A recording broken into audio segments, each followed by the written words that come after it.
Hi, Ann Cornick from Paint and Porcelain. Today we're going to be working on our box. We're going to do a little more on it. The boxes that I have already done, this is one. This was my practice box. Got it done. And as you can see, I did scrolling on there. I did it with a gray, and I did that because that's what Sealy Evans did. Now, Sealy Evans had a book out. I don't know if it's still available. It's called Gardens and Garlands, Vintage 1990, and it has all kinds of, you can see pictures of her scrolling and her unique method of scrolling, and so, and doing boxes and using lusters and things. So I used that as my muse to get me going on this. And the first piece that I did, which is this box that I just showed you, this box was actually one that she had on there, and I tried to copy it. And the colors that she used are so unusual that I really enjoyed the exercise in doing it. And then, of course, I put mother of pearl on the sides of the box and around the side here. And then on top, there's mother of pearl here and here.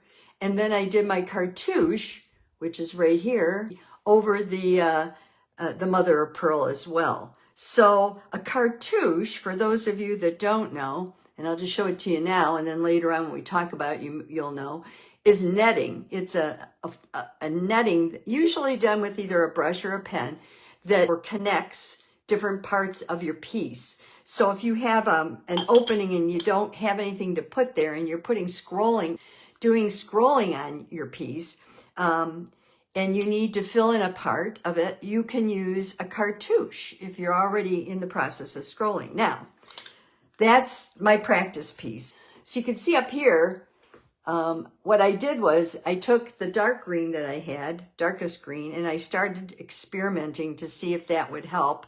And it does. So what I'm going to have to do is darken everything that I painted and then do the scrolling at the end. Now for this piece that I did as my practice piece, I put the scrolling on, fired it after the first fire, and then found that I needed to darken everything. So, you have to play it by ear. I put the mother of pearl on this one after the first fire and fired it again. So this has had 4 fires, but normally I don't do more than 3. And I think I could get this one, the new one I'm working on, down. I did the first fire, then I put the luster on. I used a rainbow opal luster. Look at this. Isn't this gorgeous? I don't know if you can see. Yeah, you can see it. See how pretty it is? It's just gorgeous. It came out terrific. So I put that on the spots here, like here and here, and around the edges, just to give it some of the same look that the other piece had. Today, we're going to darken the roses, clean them up, because they're kind of sketchy. And then I'm going to start the scrolling so you can see how I do it. But I wanted to show you a technique that Sealy Evans has. In this book, she has a page that looks like this. It's that plastic, like overhead plastic that you would use for overheads in there as an insert. And I suppose you could also use like a page protector, put it in a page protector. So what I did was I printed off a picture of what I currently have on my box. And for scrolling purposes, she suggests that you put this acetate page over it. Let me line it up here. And I started drawing what I thought might be good options on it. I put this on and I just kind of doodled. Now you can see some of my scrolling has squared off edges. Others of it has rounded edges. So that's another thing when you're playing and just trying to decide how you want it on your box. You can do either edge and see which one you like the best and then work from there. The other thing is I did add a cartouche over here, but I think that the place that needs a little more work is probably more in the middle here. So I may put another cartouche in. So I'm playing with it now, but we'll do some of what I've done already just to see how it turns out. So the first thing I'm going to do is darken my roses. And my luster is predominantly here and here. So I'm using my 1/4" brush. I use turpentine to clean my brush, and I use Turpenoid Natural to paint with. So that's my my story, in case you want to use it. Now I'm just using darkest green, and I'm going up here, and I'm, oops, come here you. And I'm going up here, and I'm just kind of darkening these.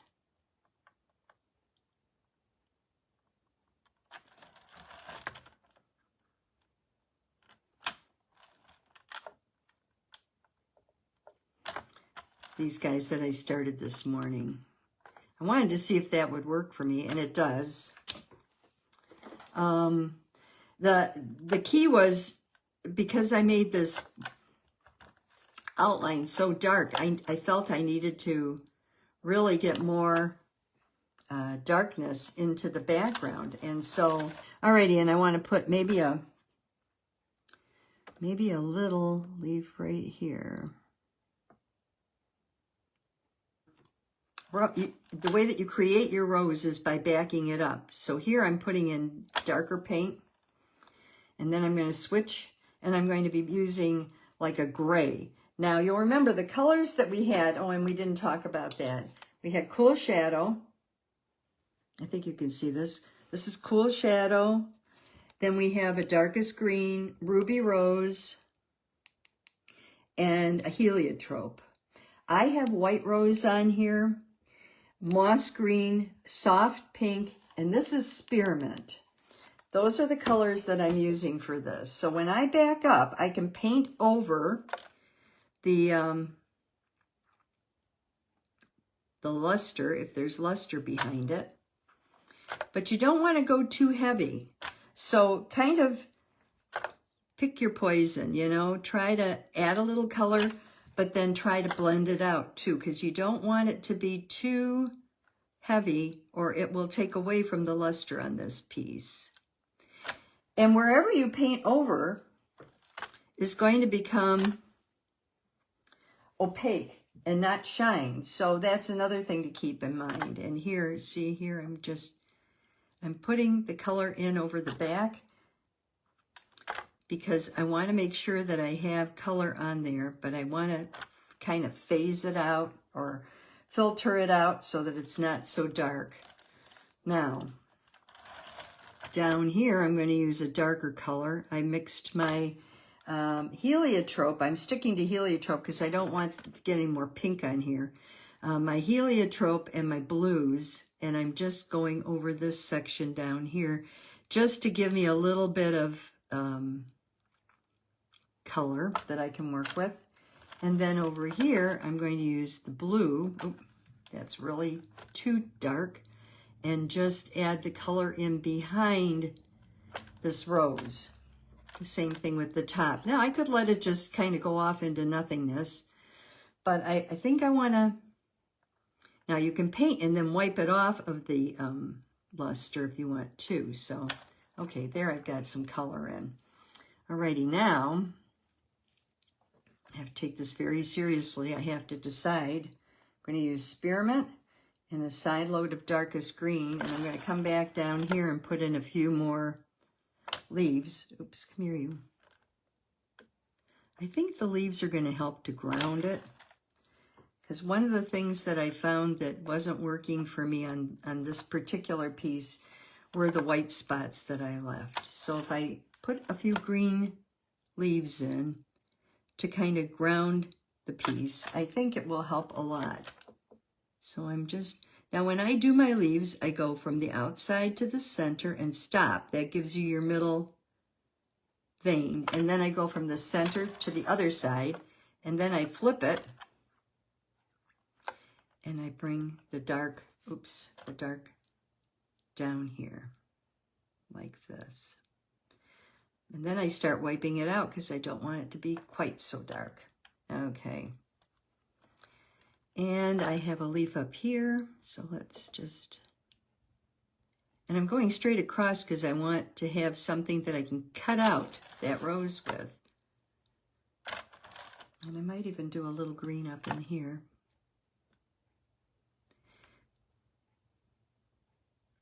I'm just trying to get that color in there. Okay. You can use your finger, that also works. Over here, I want to gray this, so I'm adding a little green to my, over my, the color that I have there already, because it's just too vibrant, and it's going to take away from the rose, so I'm trying to gray it a little. Celie Evans, it seems, loved gray, apparently, because almost everything that I have in this book of hers is gray. Let me just, there, that helps a little. And then I'm just gonna, we'll do here and here again. And this guy is under here. I'm just gonna pull him out a little. A little on the end of this, a little on the end of that. I just want to get my leaves done because I think my leaves will kind of give me an idea of what direction I'm going. And I don't know how easily they will cover what I've already put on here, which is the dark,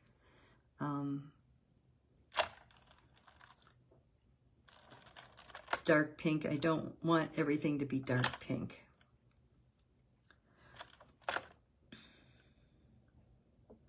So take your time, work through it. There we go. Now I'm going to take my Paintnporcelain and I'm going to start cleaning up. Oh, I see a problem here. Some of these petals, but before I do, right where I was, I need to apply a little more, I think probably blue, and with a little bit of heliotrope in it, back in this area to put that, here we go, to put that other rose kind of back in the background. And the other thing is, these are kind of suggested. They aren't like set in stone, so if you don't like them, that's fine. You don't have to work on them. You can just leave them as suggested. Okay, now the center of these,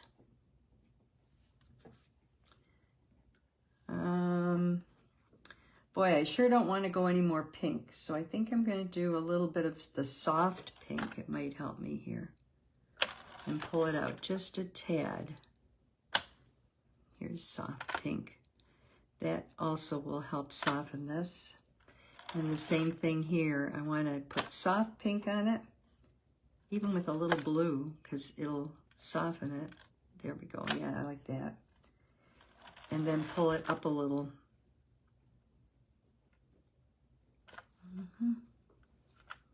There we go.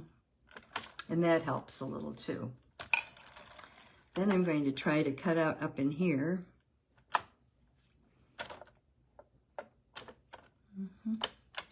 Now I need to put my shadows in. The roses that you see here are strictly made from a shadow behind them. They are not made from anything else. It's just a shadow. So I'm taking my white rose with a little pink, and I'm just going under this side here. No, I don't think I like that. I think I like the blue better. So I'm going to do the blue with the spearmint and just kind of cover this side like that. And the reason I'm doing that is so then I'll have something to pull out from.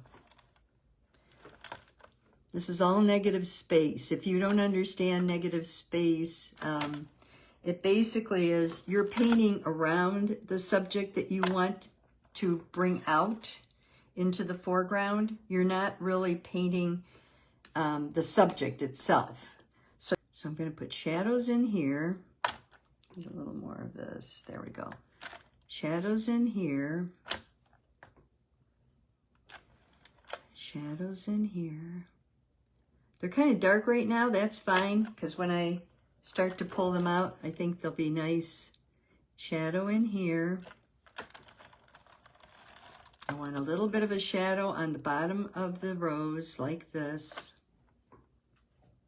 I'm mixing green and the blue on this right now. I'm mixing full load of darkest, side load of the blue, which is the cool shadow. Here I'm doing cool shadow, cool shadow, cool shadow. And then I'm going to mix the two again and just do the bulk of this there. Okay, now I know it looks kind of weird right now, but what you're going to do is you're going to start, you're going to clean your brush with turpentine if you use turpentine real well, and you're going to start putting in the highlights. So I want the highlight to be here. There we go. I want this petal to have a highlight, this petal to have a highlight. I'm going to pull these out up here a little better with my Pico-Pay because I painted behind it. There we go. This is a little dark here, so pull it in. Oops, I gotta fix that. That's just way too dark. There we go. And then soften. Don't just leave it, but soften it, because if you just leave it, you're going to regret it because it's not going to look the way you want it to. Here we go.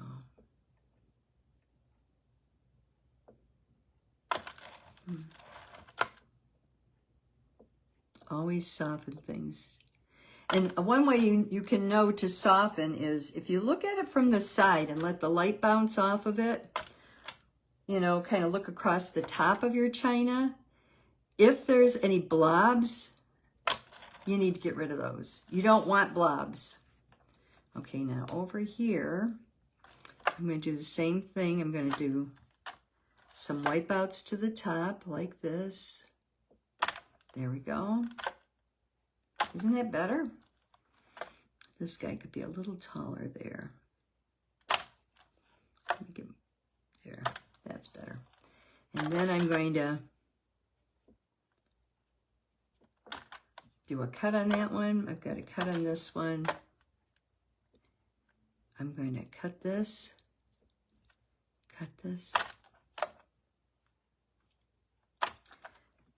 cut, and then I need a smaller brush.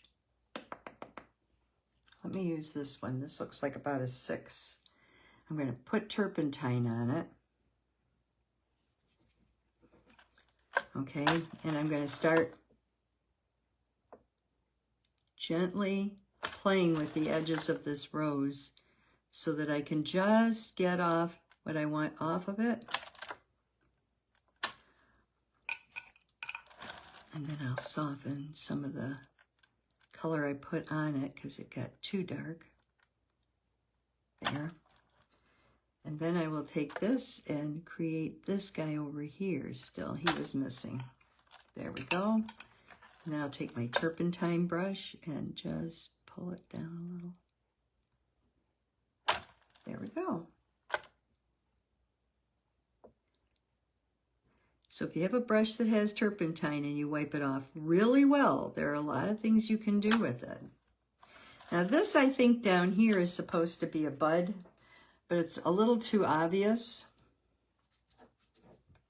So I'm going to add a little pink to it. Oh, no. Add a little gray to it.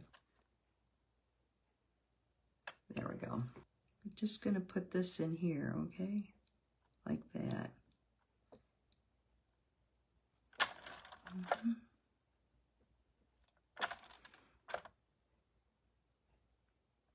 I'm using my scroller. Okay, and I put a little bit of, you know, you can take your scroller, and if you've got the paint on there just right, you can outline like the darker side of the leaf just to give you a little more color. Get a little more pink in there. Yeah, that's better. Now I still have this guy over here. Oops. I don't like that. There we go. Okay, I still have this guy over here to do. So I'm going to do kind of the same thing I did on this side. I have the opal behind him. So what I'm going to do is use blue, the cool shadow, up in this area. Now I'm going to shine a light on that area later and just start pulling back any of the color, like up in here. I will start pulling back some of that color so that I don't cover up too much of the mother of pearl. Let me do that here. Okay. All right, or whatever color I used. Now this is a secondary flower, so it's not as vibrant as the others. I'm just going to add a little shading to the one side using some green and some heliotrope. And just give it a little wash. On top, I'm going to pull out a little pink like I did on the other one. There we go. Use a little pink maybe over in here too, so that I can pull out those.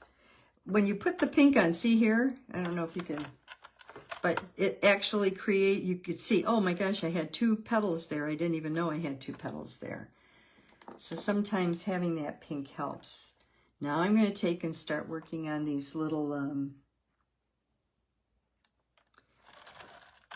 the little guys around the edge. Oh no, this brush is way too big. How do you know? I mean, look, it's like twice the size of the piece I'm painting on. So I'm going to go with the 6 that I pulled out, clean it off, put my oil on, full load of spearmint and a side load of the darkest green, because I just want to kind of shape up these little guys here. I'm not having a lot of luck with that darkest green, am I?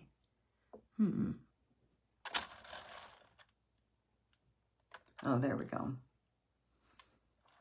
Sometimes it takes a little playing to get it to do what you want it to do. That's what I want. I don't know if you can see me painting down there. I guess not real well there. I'll pull it up a little. And we have 3 little leaves over here.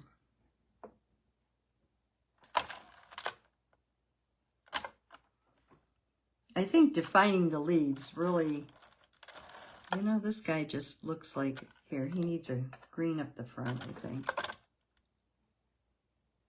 That's better. Okay. And I'm going to do these guys here. Oh, need a little more of the darker green. Now, you know, you can paint your roses any way you like. If you don't want to make them this pronounced, you don't have to. This is just my version. You can do what you want. I was just experimenting, and I thought I would try Celie's method because I just love the way she paints. But, you know, if you're not into it, you're not into it, and that's perfectly fine. Always start in the middle and paint to the outside, because otherwise what you're going to end up with is a mess. You'll have your hand all over everything.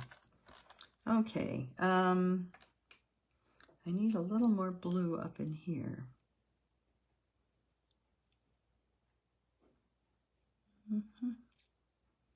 Okay, and maybe a little blue there. If you put blue over pink, it will gray it. Cutting in up here. And then I'm going to get my brush, put my turpentine on it, wipe it really clean on my towel, and just start pulling the color in.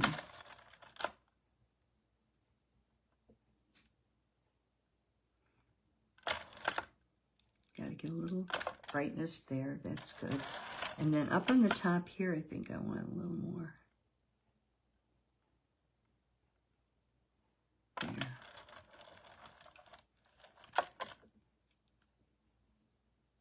Now, I want to throw a few shadows in, kind of under here. Come on, you. I'm using darkest green and a little bit of the blue just to give me some shadows over here. Kind of like this is sitting on top of that edge. Oops, too dark.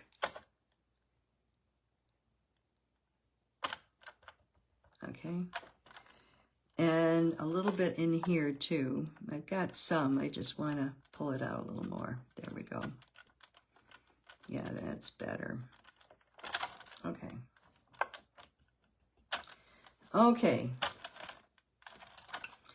So now I'm going to start the scrolling part of this. Now let's mix our paint to use for scrolling with a pen.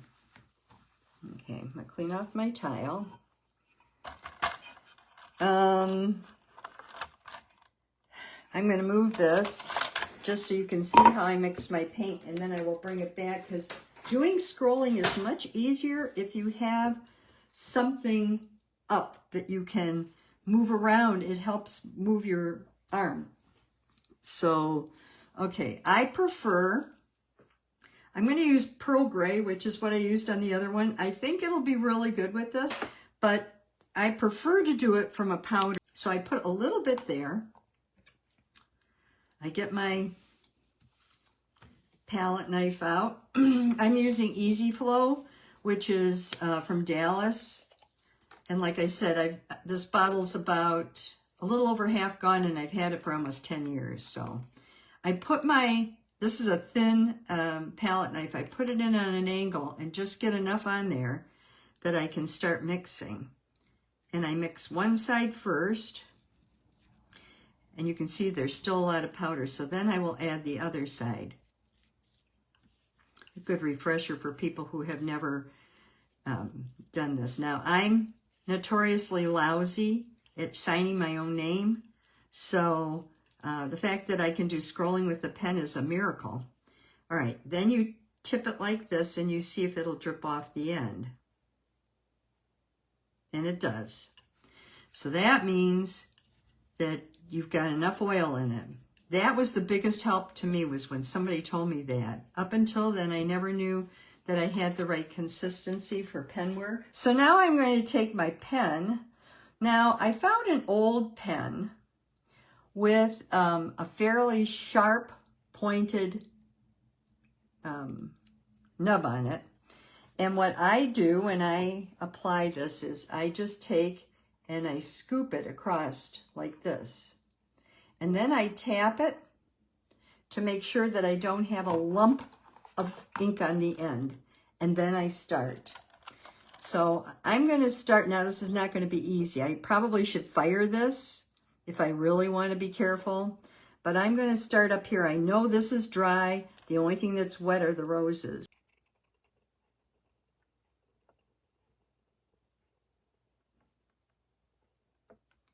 And it looks like it holds. Looks like it holds the paint a lot better. Okay, so I did that much. Now I'm going to go over here and I'm going to do it this way.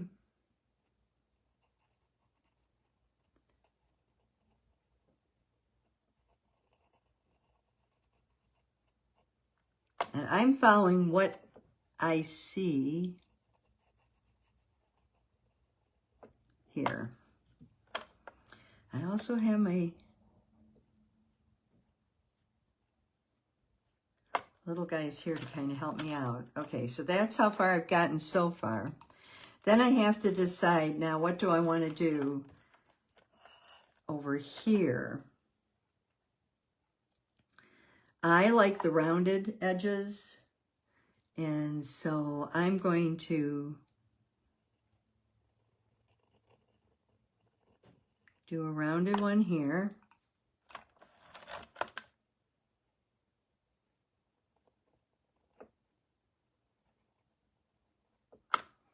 And I'm going to do a rounded one here. And come down to a thin line in the middle. You can do whatever you want. Everybody will have their own style of doing this.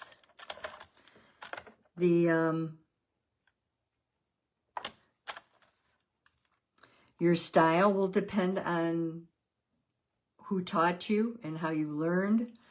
Now, I might just put a circle here, just a dot. because I might want to do another, oh, here we go.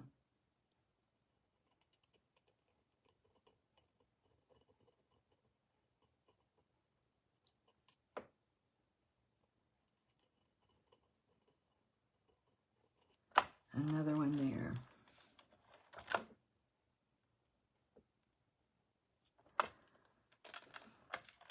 So you can do whatever you want. Basically, it's your piece. Over here, am I still? Yeah. Down here, I'm going to do it this way.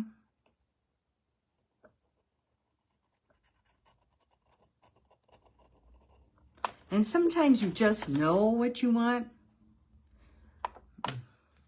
This is one of those spots where I kind of knew exactly what I wanted here.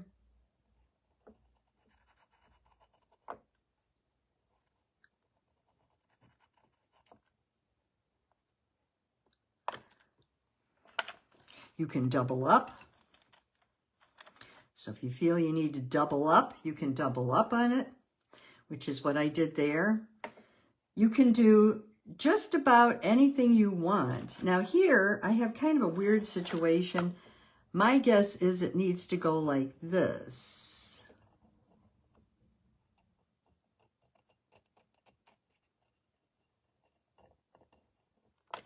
Oops, it's too thick here. There we go. There we go. Nope, don't like that. And so the beauty of China painting, you can just wipe it off and go over it again. Now you could do a cartouche, and for a cartouche you simply put another set of scrolls up and then draw some lines between them. I don't know what I'm going to do there. I might leave that without scroll work and just finish the scroll work around this side here. Come here, you.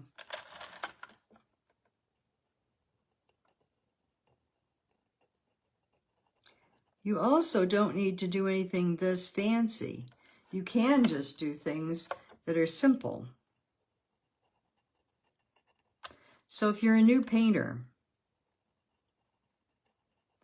and you see how this is a little lighter than the other side, it's because there's wet paint underneath.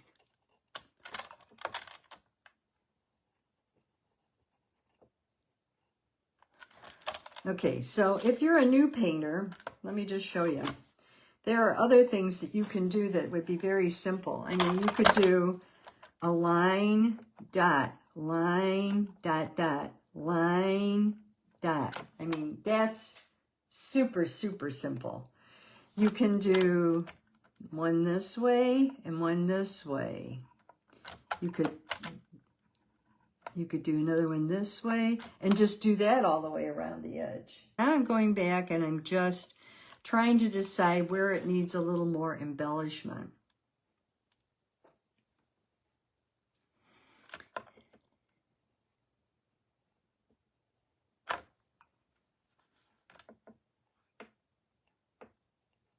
I'm putting little dots down.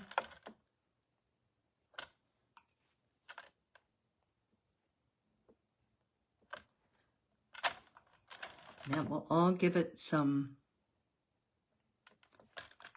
kind of a new look. One more place right up in here. Okay. I didn't do any there, but I think it's nice to have a little bit of open air, not have it all be exactly the same. So I'm kind of happy with that. This is the box finished. Pretty happy with that. Now this is what it'll look like when it's completed. It'll be in this, like this. Look at the colors, aren't they pretty? Yeah, I think that'll be ideal. So I'm looking forward to the way that it comes out and how it fires. I think because I already knew to darken the background that I'm not going to have a problem like I did the last time where the background did not it was like the gray overran it. Pick up those brushes, keep painting. See you next time. Bye-bye.